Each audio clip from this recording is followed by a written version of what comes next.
नमस्कार, सुस्वागतम.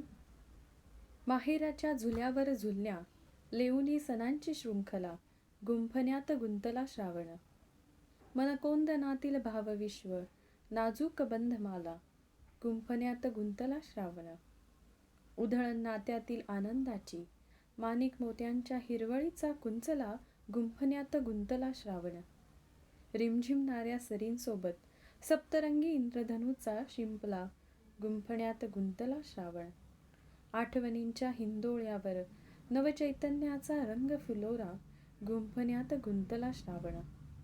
साऱ्या निसर्गाच्या नवलाईमध्ये दरवळलेला मृदगंध, गुंफण्यात गुंतला श्रावण. तर असा हा मनभावन श्रावण.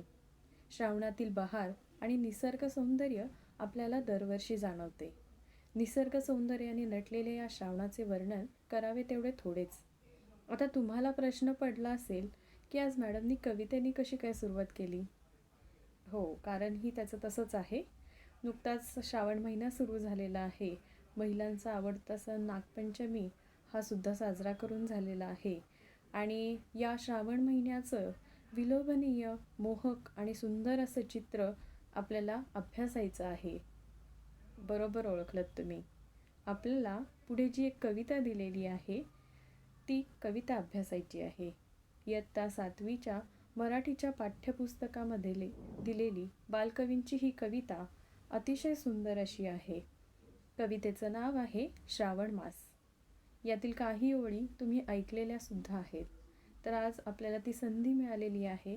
आपल्याला बालकवींची पूर्ण कविता अभ्यासायला आहे. चला तर मग पाहूया.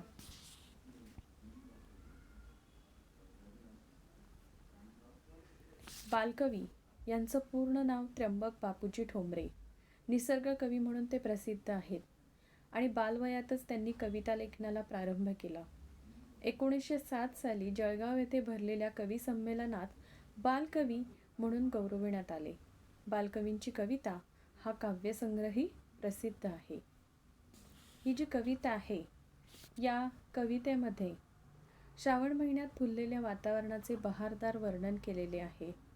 श्रावण महिन्यातील आकाशातील व धर्तीवरील दृश्यांचे मनोहारी चित्रण सुंदर शब्दात बालकवींनी केले आहे. तसेच गुरे, वासरे, लहान मुले, स्त्री, पुरुष यांना झालेला आनंद व्यक्त केला आहे. प्रत्येक ऋतूमध्ये होणारा निसर्गातील बदल विद्यार्थ्यांना कळावा आणि निसर्गाशी व पर्यावरणाशी स्नेहबंध जुळावा, हे मूल्य आपल्याला या कवितेतून शिकायचं आहे. चला तर मग सुंदर अशी कविता पाहूया. सर्वांनी पुस्तक काढायचं आहे, वही काढायची आहे. आपण कविता अभ्यासणार आहोत. श्रावण मास. श्रावण मासी हर्ष मानसी, हिरवळ दाटे चोहीकडे, क्षणात येते सरसर शिरवे, क्षणात फिरुनी ऊन पडे. वरती बघता इंद्रधनुचा, गोफ दुहेरी विणलासे, मंगल तोरण काय बांधिले, नभो मंडपी कुणी भासे. श्रावण महिन्याचं वर्णन करत असताना मास म्हणजे महिना, मानसी म्हणजे मनामध्ये. श्रावण महिन्यामध्ये सर्वत्र हिरवळ पसरते आणि क्षणात पाऊस पडतो तर क्षणात ऊन पडतं. हा ऊन पावसाचा खेळ आपल्याला पाहायला मिळतो. हा जो लपंडाव आहे, हा लपंडाव पाहून मन आनंदानं फुलून येतं. वर जर पाहिलं आकाशामध्ये तर इंद्रधनुष्याचा दुहेरी गोफ विणलेला दिसतो. दुहेरी म्हणजे दोन्ही बाजूंनी विणलेला गोफ आपल्याला पाहायला मिळतो. इंद्रधनुष्य उमटलेलं पाहून असं वाटतं की कुणीतरी आकाशाच्या मंडपाला पवित्र तोरणच जणू काही बांधलेलं आहे. नभ म्हणजे आकाश. शिरवे म्हणजे सरींमधील तुषार किंवा थेंबांची माळ. विणलासे म्हणजे गुंफणे. पुढे पाहूया.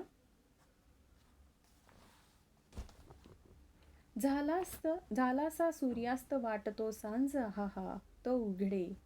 तरु शिखरांवर उंच घरांवर, पिवळे पिवळे ऊन पडे.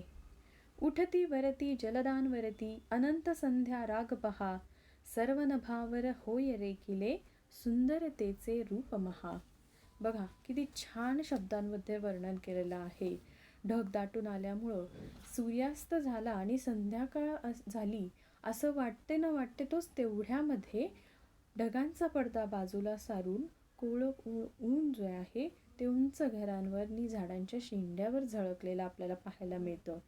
म्हणजे जे ढग आलेले असतात त्या ढगांमुळं असं वाटतं की दुपारणी ही संध्याकाळची वेळ आहे, पण तेवढ्याच वेळात ते ढग बाजूला होतात आणि ऊन आपल्याला पाहायला मिळतं. उंच घरांवर झाडांच्या शेंड्यांवर हे ऊन जे आहे हे आपल्याला पाहायला मिळतं. संध्या समय म्हणजे संध्याकाळच्या वेळी या जलद म्हणजे याचा अर्थ या ठिकाणी ढग असा होतो.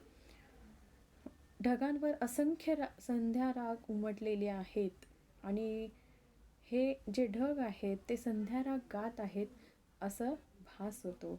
संध्या राग म्हणजे संध्याकाळी क्षितिजांवरील ढगांवर उमटलेले जे सुंदर रंग आहेत त्याला संध्या राग असं म्हटलेलं आहे. आणि संपूर्ण आकाशावर असं सौंदर्याचं महान रूप कुणी चित्रकाराने रेखाटलेलं आहे की काय असं वाटतं.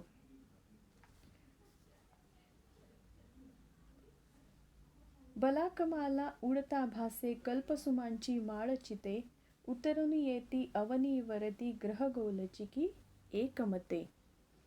फडफड करुनी भिजले अपुले पंख पाखरे सावरिती, सुंदर हरिणी हिरव्या कुरुनी निजबाळांसह बागडती. आकाशात उडणाऱ्या बगळ्यांची माळ पाहून, रांग पाहून, बलाकमाला म्हणजे बगळ्यांची रांग पाहून असं वाटतं की जणू काही कल्पफुलांचा तो हार आहे आणि जमिनीवर बगळ्यांची रांग उतरता पाहून जणू काही ग्रहगोल जे आहेत हे अवनी म्हणजे धरती किंवा पृथ्वीवर उतरत आहेत की काय असं वाटतं. नुकत्याच पडून गेलेल्या या पावसामुळं भिजलेले पंख सावरत पक्षी फडफडत आहेत आणि हिरवळीवर आपल्या पाडसांसोबत सुंदर हरिणी बागडत आहेत. बघा, कविता वाचत असताना, श्रवण करत असताना, त्याचा अर्थ समजून घेत असताना त्या हिरवळीचं संपूर्ण श्रावणाचं सुंदर असं चित्र आपल्या डोळ्यासमोर उभं राहतं. म्हणजे इतक्या सुंदर शब्दांमध्ये बालकवींनी त्याचं वर्णन केलेलं आहे की ते वाचत असताना आपण त्याची अनुभूती घेतोय की काय, समोर आपल्या चित्र ते डोळ्यासमोर आहे की काय असा भास होतो. खिल्लारेही चरती राणी, गोपही गाणी गात फिरे, मंजुळ पावा गायतयाचा, श्रावण महिमा एकसुरे. सुवर्ण चंपक फुलला, विपिनी रम्य केवडा दरवळला, पारिजातही भगता भामा, रोषमणीचा मावळला. भामा म्हणजे श्रीकृष्णाची पत्नी सत्यभामा. थोडा पौराणिक आधार या ठिकाणी घेतलेला आहे.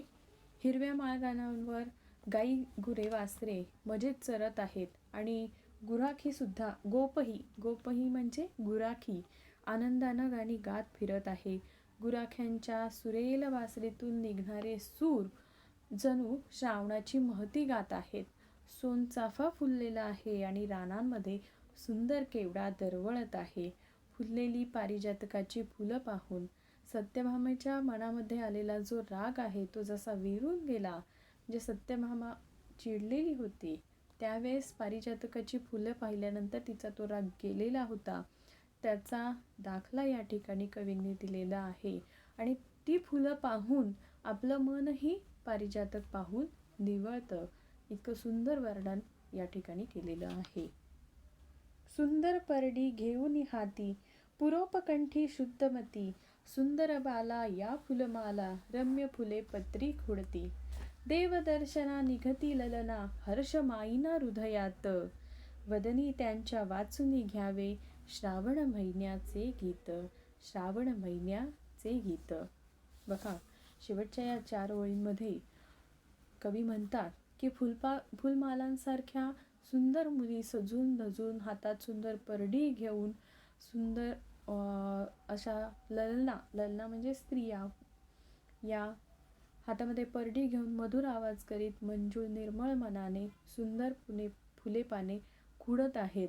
आणि देवाचं दर्शन घेण्यासाठी सुवासिनी स्त्रिया सुद्धा मंदिराकडे जात आहेत. त्यांच्या हृदयात आनंद मावत नाही.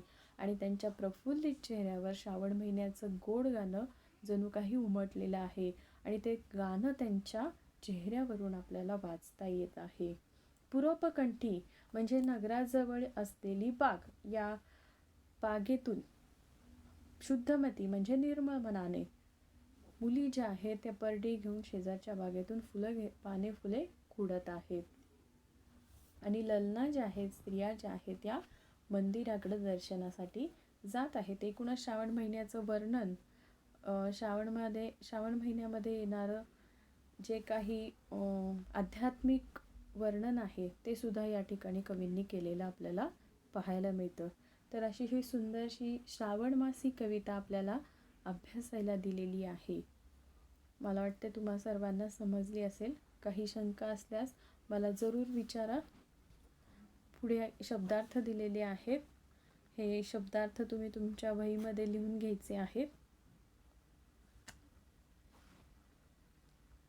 आणि या कवितेवरील प्रश्नोत्तरं जी आहेत ती तुम्ही पूर्ण करायची आहेत. प्रश्नोत्तरं पूर्ण करत असताना काही अडचण आली असेल तर अवश्य विचारा. या कवितेची चाल तुम्हाला मी पाठवत आहे. धन्यवाद.